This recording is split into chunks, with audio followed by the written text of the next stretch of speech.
laga bilaabo diyaaradii iyo markabkii ugu weynaa adduunka ilaa iyo limousine-gii ugu dheeraa. Waxaan idiin haynaa 10 gaadiid ee ugu weyn gebi ahaanba caalamka.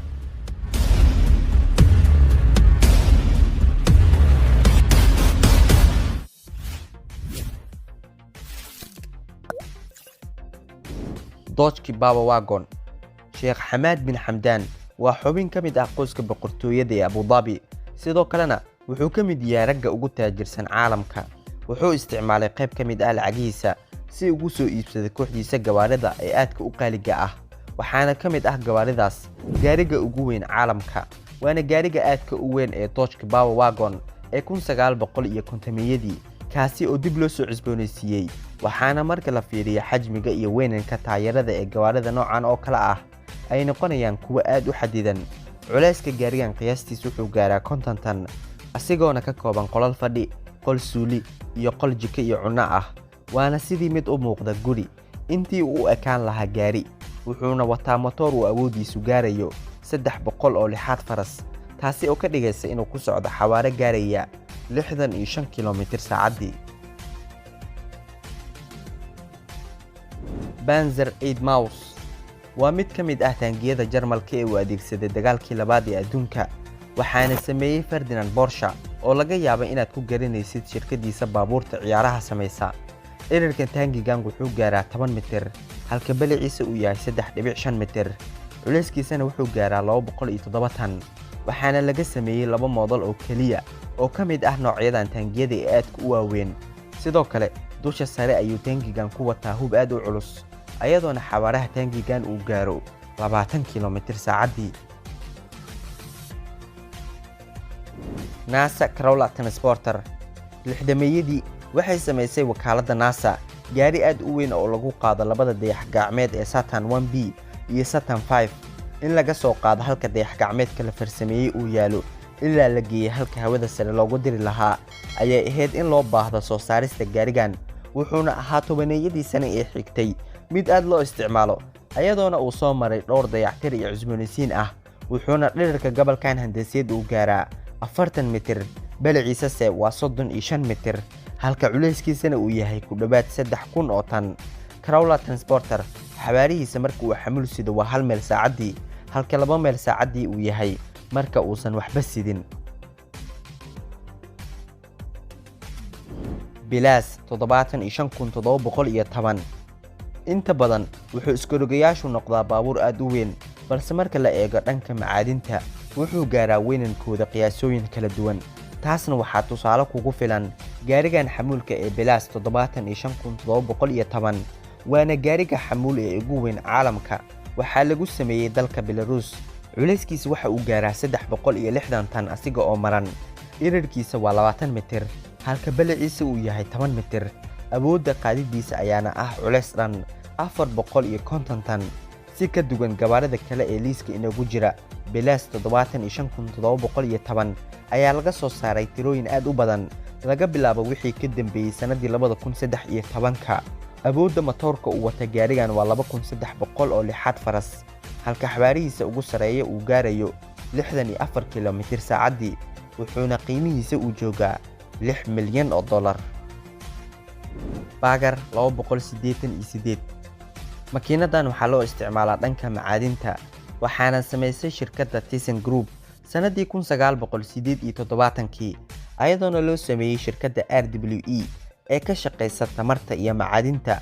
waxayna maalintii ay soo saari kartaa 240,000 mitir 3 jibaaran oo walxa ah. dhererkeeduna wuxuu gaaraa 220 mitir, halka balaceedu uu yahay 46 mitir. jooggeedase ayaa ah mid gaara 96 mitir, ayadoona ay ka kooban tahay makiinadan dhis aad u adag oo macaadin ah.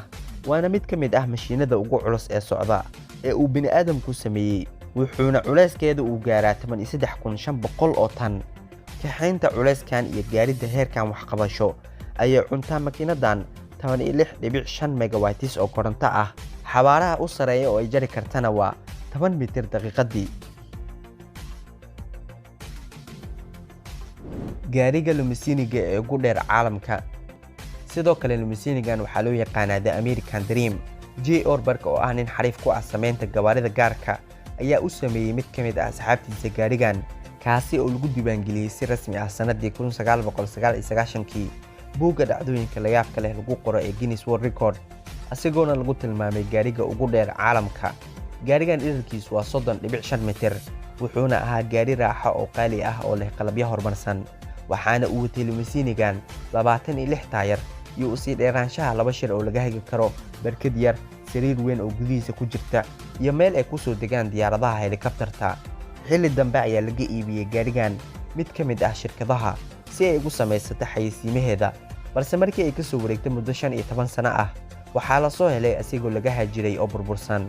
sanadii 2014 ayaana laga iibiyey qaybihii kale ee gaarigan madxaf lagu keediyo gawaarida qadiimka si dib loogu soo habeeyo, waxaana sanadda 2022 la soo celiyey asigoo dib loo soo cusboonaysiiyey, ayadoona hadda keed ahaan uu u yaala madxafkaasi ku yaala gobolka Florida ee koonfurta bari ee Mareykanka.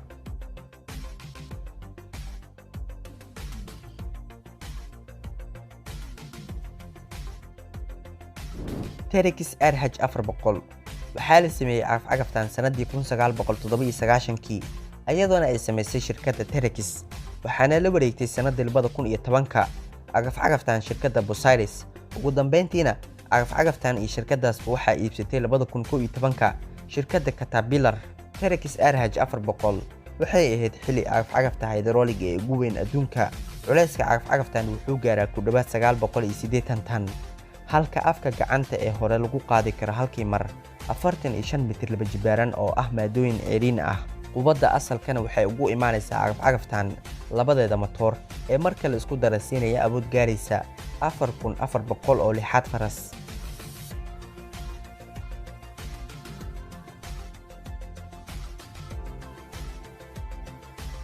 MS Turner sidoo kale waxaa loo yaqaanaa magaca meeraha qoraxda, waa markabkii ugu weynaa ee caalamka ee ku shaqeeya tamarta qoraxda.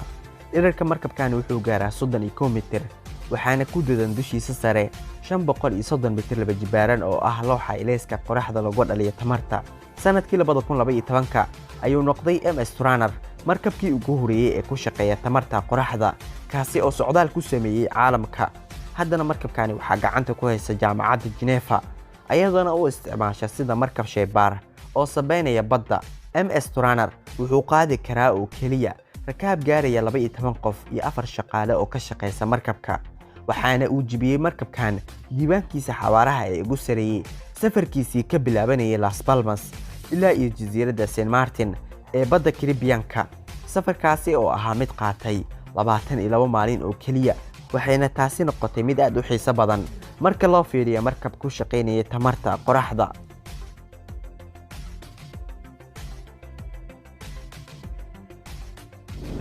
Siwas Giant, Happy Giant, Yari Viking, Knock Nevis, Opama iyo Mont waa dhammaan magacyadii ay ula baxeen hadba shirkadihii iyo shakhsiyaadkii markabkan gacanta ku hayay, waxaana la sameeyey sanadii 1979kii, ayadoona ay samaysay shirkadda reer Japan ee Sumitomo, taasi oo ah mid ka shaqeysa samaynta waxyaalaha aadka u culus, waxaana lagu tirinayay xilli markabkii ugu weynaa ee abid uu sameeyay bini'aadamka. inkastoo uu waayay magacaas, haddana weli kama suulin inuu xambaarsan yahay magaca markabkii ugu horeeyay ee ugu dheeraa ee la sameeyey adduunka. dhererkiisu waxa uu ahaa 458 mitir. shaqadiisu waxa ay ahayd nooc markab oo lagu xamuulay saliidda ceyriinka, asigoona kala geyn jiray daafaha dunida. wuxuuna Siwas Giant ahaa markab aad u weyn, xitaa heer aysan u suuragal ahayn inuu maro kanaalka Panama. ilaa iyo goortii uu ka soo ambabaxay markabkan tikadaha Japan ayuu la kulmay arrimo kala duwan oo ay ka mid ahayd inay isku wareejiyeen 7 milkiilayaal oo kala duwan. sidoo kale waxaa xusad mudan in markabkani uu quusay sanadii 1988kii kadib markii uu dhaxda ka galay dagaalkii u dhaxeeyay Iran iyo Ciraaq, balse dib u dayactir ayaa lagu sameeyey, ayadoona lagu celiyey shaqada ilaa xilli dambe uu u shiraacday markabkan 2009kii xeebaha Hindiya, halkaasoo ugu dambeyntii si dhammaystiran loogu furfuray sanadii 2010. waxaana hadda ka arki karnaa oo keliya birta baroosinka markabkan soo xirashadiisa oo uu culayskeedu dhan yahay 36 tan, taasoo keed ahaan loo dhigay madxafka badda ee Hong Kong.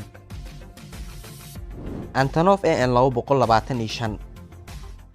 AN 225 sidoo kale waxaa loo yaqaanaa Miria, waa diyaarad xamuul oo istiraatiijig ah oo uu hore u sameeyey Midowgii Sofiyeetka. Dhererkeedu waa 84 mitir, balaca garbaheedu waa 88.4 mitir, dhererka jooggeedu waa 88.1 mitir. Tirada matoorada ku rakiban waa 6 matoor.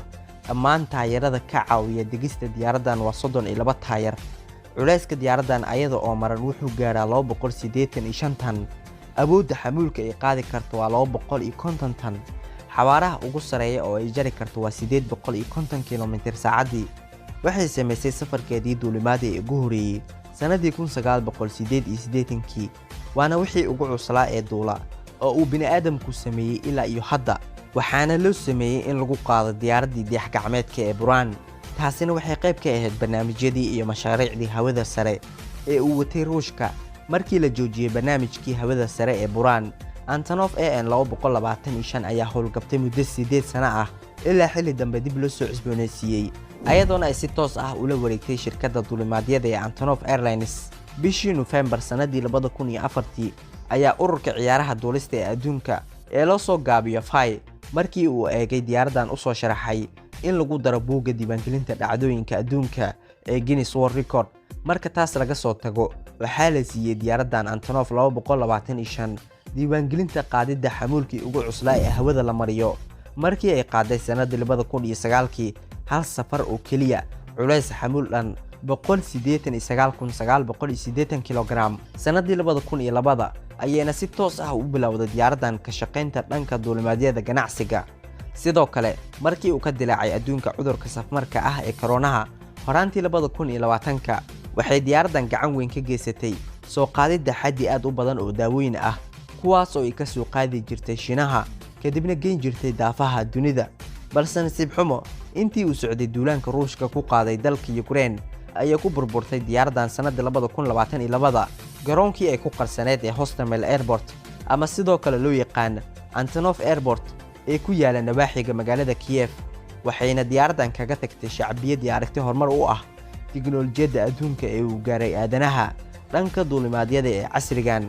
dadka aadka u xiiseeya duulimaadyada ayaana ahaa kuwa had iyo jeer u tagi jiray jadwalada diyaaraddan ay ku soo degayso ama ay ka duuleysa garoomada diyaaradaha si ay u daawadaan weynarka iyo xajmigeeda.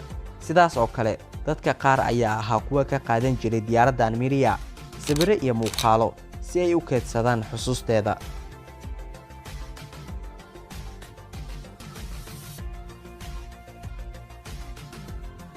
ugu dambeyntiina daawade dhammaan gaadiidyadii aad ku daawatay muuqaalka haddaba waa kee kan aad ka heshay adi ahaanta noogu reeb aragtidaada qaybta faalada. fadlan haddii aad ka heshana muuqaalka like saar lana wadaag asxaabtaada. hana hilmaamay inaad kanaalka caalam subscribe dhahdo si waxyaalo badan oo cusub ku soo gaaraan mustaqbalka. la kulan dambe oo xiiso leh.